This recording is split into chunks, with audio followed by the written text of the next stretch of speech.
Heimlich. I'm a conservative Republican. I lean libertarian. I also am a follower of Jesus Christ. I call this podcast The Radical Middle. Okay, you've all seen that statue, right, of Lady Justice. It's in almost every courtroom in the country. It's the one where she's got the scales of justice and she's blindfolded.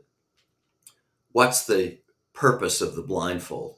Well, it's to illustrate the concept that justice in this country is to be blind. In other words, it's to be fair and impartial. It's not to be influenced by any outside powers or officials. It's strictly based on the evidence that's presented in court. During the Watergate scandal, President Nixon was actually ordering the FBI and his Justice Department to investigate and attack his enemies, his political enemies. In fact, the Watergate break-in, this is true, was planned in the office of Nixon's Attorney General. Fortunately, his Attorney General, John Mitchell, the FBI director, and all his other cronies that worked on this scheme were all sent to prison. And since then, we have had a policy in this country that there is to be a complete separation between the president and the Justice Department. The president is not permitted or hasn't been permitted to influence who gets prosecuted, who gets sued, and who's let off. And that system has worked pretty well.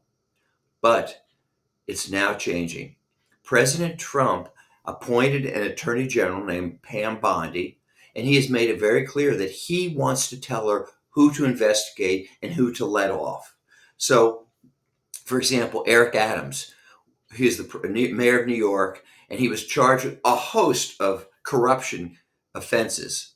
And the evidence against him was very, very clear, taking bribes from other countries, things like this.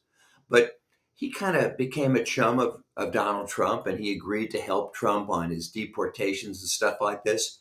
So Trump ordered that the charges against him be dismissed. Trump also ordered that a guy named Miles Taylor be investigated.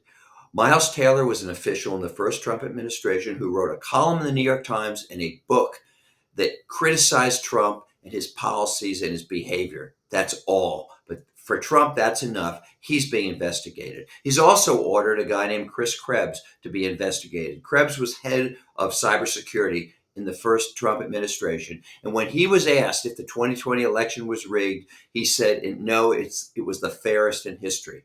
Do you know in Russia, they have courts and cases and lawyers, but the result is determined in advance by Putin or whoever works for Putin. Is that the kind of country we want to have? I don't think so.